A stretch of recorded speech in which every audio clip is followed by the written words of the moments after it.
Bienvenidas y bienvenidos a el curso Programación Creativa de Interacción. En este curso vamos a estar viendo una serie de herramientas y una serie de conceptos que, en primer lugar, lo que van a hacer es intentar construir el uso de la programación, el código, el desarrollo de software como una herramienta creativa y una herramienta de uso artístico, en primer lugar. Y en segundo lugar, tratar de apropiarnos de algunos de los conceptos que vamos a ver, sobre todo en este primer video, que hacen del por qué es relevante en este contexto social en el que vivimos, por qué es relevante aprender a usar estas herramientas y poder apropiarnos de ellas para poder crear también con estas tecnologías. Entonces, lo primero sería como revisar un poco esto de por qué deberíamos aprender a programar, ¿no? Como ir un poquito más allá del código en sí mismo, ¿no? Como pensar el dispositivo código como un elemento un poco más amplio que simplemente una herramienta para desarrollar software que puede servir como una cuestión laboral o lo que sea. Es pensar un poquito más allá. En primer lugar, hay como unos puntos que quiero como presentar en este sentido, y el primero tal vez tiene que ver con esto de que la tecnología que utilizamos en general se nos presenta a nosotros como un objeto llamado caja negra, ¿no? Como un elemento que funciona, con el cual nosotros podemos interactuar, que nos devuelve exactamente en muchos casos lo que queremos, pero que no conocemos exactamente qué es lo que lo hace funcionar o de qué manera procesa las cosas que le solicitamos para que pueda entregarnos un correcto resultado. Entonces, el objetivo de este curso principalmente es tratar de desarmar algunos de esos mitos, de una forma muy introductoria claramente, pero tratar de desarmar esos mitos y decir, bueno, yo con el desarrollo de software también puedo hacer cosas, también puedo crear pequeñas piecitas creativas o utilizar como estos dispositivos como herramientas de creación artística. Entonces, el primer lugar es ese, es acercarnos a una parte de la tecnología que para quienes venimos de la formación en artes normalmente suele estar bloqueada de alguna manera, ¿no? Como reservada para quienes se dedican a estudiar desarrollo, ¿no? Como de las ramas de la ingeniería, etc. Entonces, por un lado, desarmar como ese concepto de la caja negra, acercarnos sin miedo a la tecnología y poder como avanzar sobre eso. Por otro lado, el segundo punto es que aprender a programar nos permite comprender y modificar las herramientas que tenemos a nuestro alcance, digamos, como pudiendo tomar esas cosas que normalmente se nos presentan a nosotros como productos cerrados, y bueno, tal vez puedo intervenir sobre ellos y en esa intervención crear algo que es más cercano a lo que yo quiero y no tener que adaptarme a lo que la herramienta me propone. Entonces, de nuevo, estamos haciendo este ejercicio de desarmar la caja negra y tratar de avanzar sobre una construcción que es un poco más amplia, que nos permite como un panorama de herramientas un poco más variadas. Por otro lado, lo que vamos a hacer principalmente es abordar la programación como una herramienta de creación, digamos. O sea, lo que vamos a hacer es explorar las posibilidades creativas y artísticas. Y si bien vamos a adentrarnos en algunas cuestiones que son de uso técnico, ¿no? Como que son lo que representa la propia técnica de la programación, el enfoque siempre va a ser este. Es decir, siempre vamos a tratar de avanzar sobre un producto que sea creativo, artístico, expresivo, por sobre qué tan correcto técnicamente es la forma de resolverlo. Sí vamos a ver que hay maneras de hacer las cosas y que hay que cumplirlas para que los productos funcionen correctamente, pero siempre el objetivo va a ser el uso de la programación como una herramienta creativa, una herramienta de exploración. Por otro lado, hay unos puntos también muy importantes del por qué tendríamos que acercarnos a esto. Y es que la mayoría de las herramientas digitales que tenemos hoy día en el mercado, de alguna forma están limitadas a cuál es el objetivo que nos presentan principalmente, ¿no? Entonces, este conjunto de herramientas nos permite desarrollar nuestro software a la medida. Es decir, yo tengo una idea, es un desarrollo, un proyecto creativo que quiero abarcar desde el punto de vista del código y lo tengo que hacer utilizando la herramienta que yo creo, porque ninguna herramienta del mercado me va a ofrecer exactamente lo que necesito. Es un poco lo que decía recién. Me permite poder crear las propias herramientas sin tener que adaptar nuestras ideas a las herramientas del mercado. Eso es lo fundamental, poder traspasar nuestra idea al desarrollo propio y no tener que recortarla en el proceso porque las herramientas nos ofrecen tal o cual cosa. Por otro lado, la programación también tiene un carácter social, es decir, no es solo un conjunto de instrucciones. La programación hoy en día define cosas que tienen que ver con nuestras vidas políticas, nuestras vidas sociales o incluso con nuestras propias creaciones. Entonces, conocer esta herramienta, de nuevo, nos abre la perspectiva de qué cosas podemos hacer con eso. Y no podemos obviar que en una sociedad que está completamente informatizada, deberemos de conocer cuáles son como las herramientas que construyen esa cosa. Entonces, poder entender las bases, poder entender la tecnología, poder entender las lógicas que hacen del funcionamiento de la sociedad en la que estamos participando, nos ayuda a construir principalmente una visión crítica de la cosa.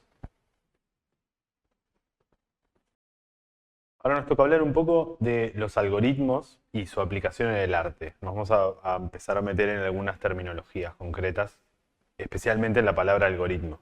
Y bueno, ¿y cuál es como su aplicación en este terreno?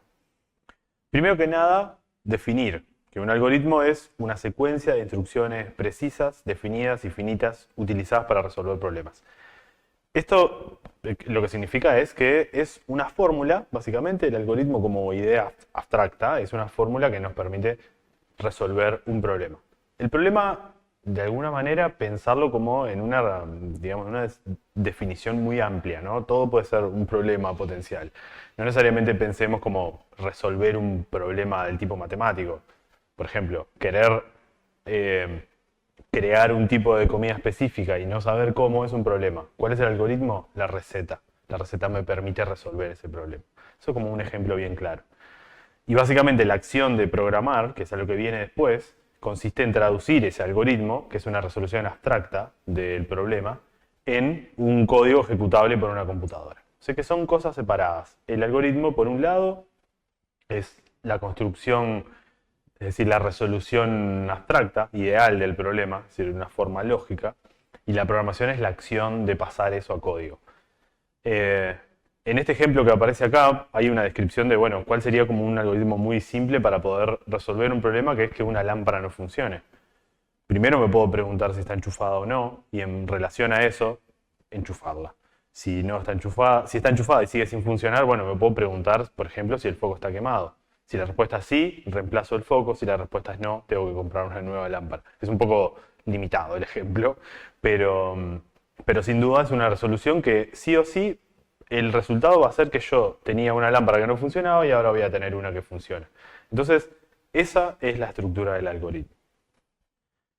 Y pensando en una breve reseña histórica del código como herramienta artística, vamos a hacer como un pantallazo muy breve, muy reducido de en qué momento se empiezan a aplicar estas cosas y cómo se empieza a pensar la posibilidad de que el trabajo con algoritmos y desarrollo de software concretamente pueda ser parte de la historia artística. Entonces esto surge por ahí en los 60, cuando los primeros investigadores y artistas empiezan a explorar como el potencial de la creación artística a través de las computadoras. Este grupo de personas era un grupo muy reducido. En su momento, en los años 60, el acceso a las computadoras estaba limitado principalmente a investigadores o uso militar. Entonces, la cantidad de personas que podían acceder a esto eran mayormente profesionales, personas que venían del mundo de la ingeniería o de las ciencias y podían acceder a computadoras que en la mayoría de los casos estaban ubicadas en universidades.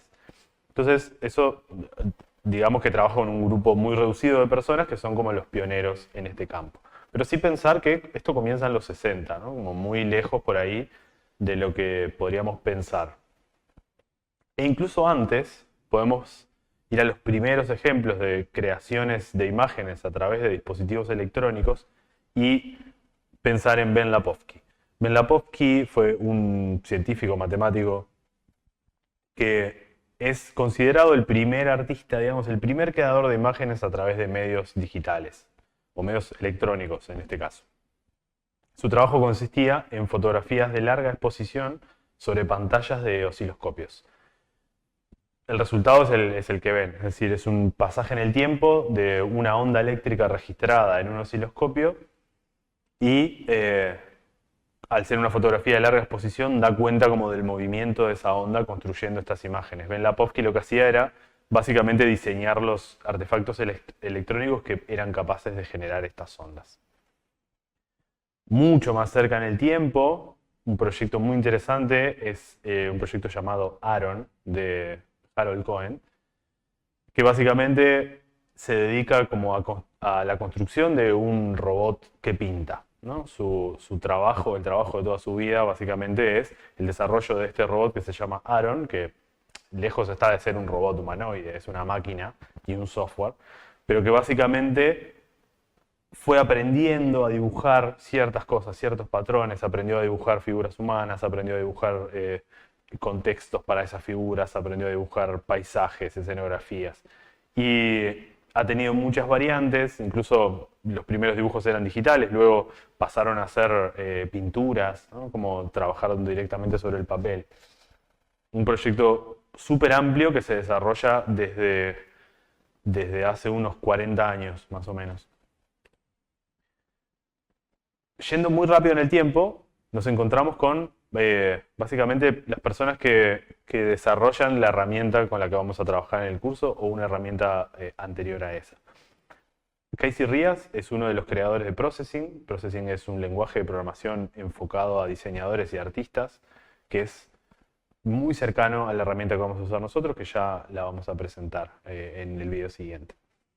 El trabajo de Casey Rías tiene que ver, por ejemplo, con el arte generativo, es decir, la creación de sistemas informáticos, es decir, de pequeños programas que puedan en el tiempo ir construyendo una imagen que de alguna forma el artista, es decir, él mismo quien diseña esos sistemas, no tiene del todo conocimiento de cómo van a resultar, porque las variables son tantas que la imagen es el resultado de la interacción entre las partes que funcionan dentro de ese código.